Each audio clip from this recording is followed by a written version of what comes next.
well, I guess it kind of something.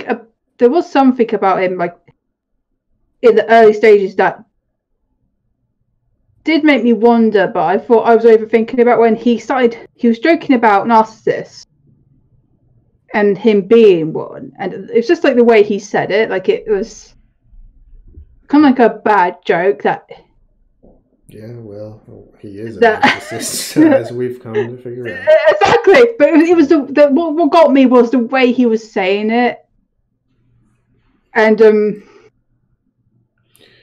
I don't know how I put it. It was just kind of like a red flag to me, and then I forgot about it because it's like, no, I must be overthinking. But I remember it still. It was on the TFM show. I've heard it said that evil oftentimes will essentially warn you about what they're going to do or what they are beforehand. So that may be an instance of that. One last thing. So I got a question from an outside party who basically asked essentially regarding the voice recording. Like, right. Why come forth with that now? And I think we've pretty much answered it just in this interview, but go ahead and give us your answer, your official answer, rather. Well, before, no one really wanted to hear the truth, because the other incident that I did talk about in my stream is that that individual didn't want to hear the truth. At least that's what it seemed like. He didn't want to hear the truth. No one wanted to hear the truth from me, and what I actually thought at the time. Because the only thing I can say is that I didn't see the point back then revealing what I already had, because I didn't think anyone would listen, to be honest. And I'm showing it now because I want to basically give that dickhead a taste of his own medicine. Like, the things that he's done to APOC, you, TFM, he has crossed the line, and it's about time that he actually gets what he fucking deserves. And he's going to be exposed, and I don't care how long I have to keep showing clips of him, because he's crossed the line now. And well, to be honest, I think he's a danger to a lot more than you know, his former inner circle. I think he's more of a danger to the red pill community at large, especially with him trying to take their hard-earned money to support. And this another thing, right? His Twitter was never hacked. I owned it. I made it for him, but it was still under my control. And I only made it so he would have use of it. No, he could still have a platform to go on, but you don't bite. A dog does not bite the master, DJ. Because then it goes along with the Facebook group that I created, and I actually got it to 1,000 followers. That disappeared too. I deleted because. Okay, and for those who don't know what she's talking about, he originally had a Twitter, and then that Twitter got banned, and then RoseBlades made him one and gave him access to it. And it was essentially his, but it was made by her. So that he could have a Twitter. But I had ownership of it. In fact, I had to keep basically unblocking him, because me and him we're a sea apart. Twitter was like, oh, someone's trying to get into your account. So I had to keep unblocking him so he can actually access the account. So still pretty much mine. So, and I even protected it from Lily trying to flag it down. I had to private the account to stop her from flagging it down, because she was very persistent. She even tried to flag my other account, which was DDJ's Pocket Fort. She tried to flag that one down too, but she only managed to get that. Who is she? You were saying she. Who is that? Lily. Oh, Lily tried to flag his shit down?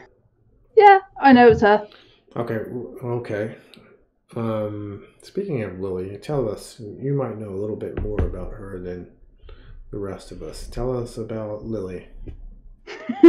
she's a liar too. She was going around telling me, the inner circle, DJ, different accounts, different lies.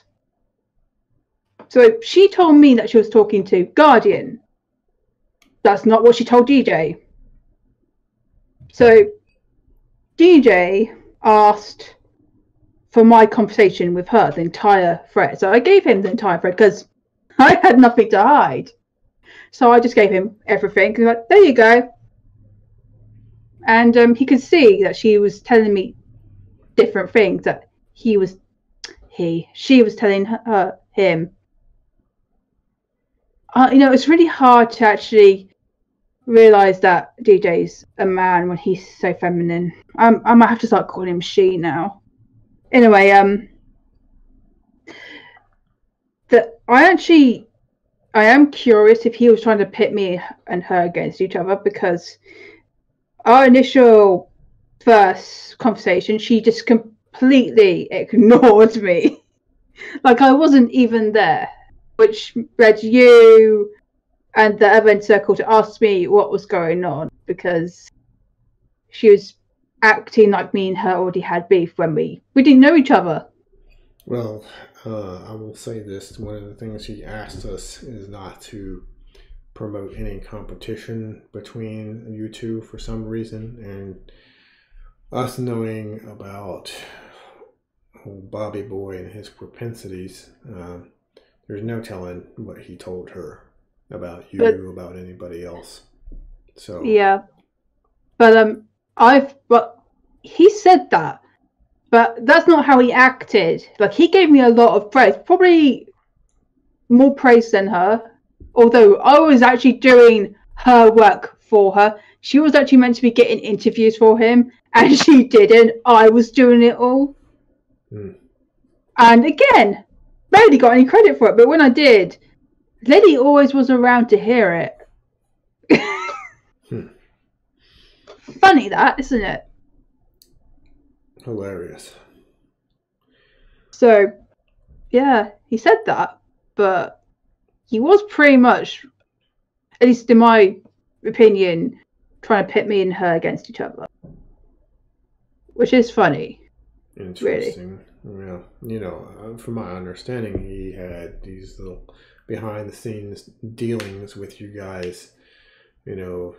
Like with you, he was talking about sponsoring you to come to the United States, correct?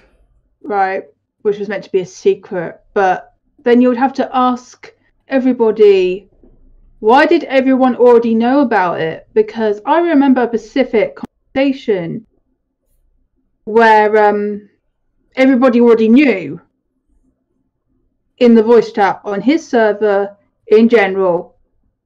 It was brought up. So, and him supposedly going to Australia wasn't a secret neither. Everybody knew about it. I didn't know about it.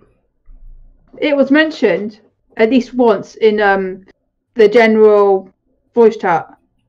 I remember it. Yeah. I won't say the names. I don't remember hearing it, but maybe it was meant to be disguised as a joke. I don't know anything other than what I was told about it. I believe it, given all the stuff that has come out. I think it is most likely very, very plausible. Okay, so we've covered a lot. We've covered a lot of stuff, more stuff than I had actually planned on covering. One more thing. You have more audio. What kind of goods do you actually have on your hard drive? It's hard to say, because some of it I didn't. Well, sometimes you would call me and I was already recording video, like I was gaming, which at the time I was using gaming footage and doing a voiceover for my videos. So there were times I recorded him. Now, it wasn't the actual initial plan, and sometimes I did record him only to remind myself if he asked me to do something, or he said this, or I said that, and I could actually be positive about it, like basically kind of like physical notes that were only for me, no one else, that I never was going to share ever. And until I found out he was a lying bastard and just everything that he's done, and I've just pretty much have just had enough of his lies, and I just want to expose him now and make him pay for everything that he's done, especially after he's flagged TFM and he's actually pretty much forced TFM to unlist all his videos so he doesn't get any more strikes. Yeah, we don't have like 100% evidence that it was him, but I mean, let's be honest with ourselves. This didn't come out of something nowhere. He would do. I highly doubt that this came out of nowhere. And he still talks to Didi too. I thought, everyone should know that as well. That now I have actually more than likely got screenshots of that, because I doubt he actually deleted it, because honestly I don't think he actually remembers half the shit that he said to me, to be honest. But I remember. But it's just funny, isn't it, that he still talks to the one person that tried to take TFM's channel down, and he even tried to use her as well, and tried to frame it as if TFM planned their, interaction when TFM didn't. An outside party, I can't remember the name. It was True King Gregory. I actually have the screenshots on that. Who arranged the whole thing. Exactly. That said in fact, he admitted this in voice on Jager's Discord server, that he planned it. That he found her on Tumblr and told her to make a video about MGTOW, and that he would send it to TFM, and actually TFM will probably respond to it and then destroy her. They became friends, and it's all because this person set it all up. He planned it. And then he told her how to flag videos down. That's an interesting thing to tell people, but we're off topic here. But anyway, he basically, DJ was trying to frame it as if TFM planned this, when it's complete and utter lie. So I thought I'll put that out there too, because I have a feeling DJ might actually try and use this lie in the future, perhaps. As the man says, liars always lie, so big shock. Yeah. And I even told him when he was telling me this, after he spoke to her, because I would say what he did was grooming her. But he was trying to make her tell him, like word it, how he wants to hear it, so that he can spread more misinformation. Which is kind of what he did in that voice recording. Like, he was trying to make me tell him what he wanted to hear, when I didn't actually 100% remember, which is why I was actually going through the conversations to actually remind myself. Right. But apart from that, I think we're done. Yeah, we'll leave it here. We've covered most everything. So, all right, RoseBlades, thank you for being here. You filthy thought, and we'll Can't. see you guys later.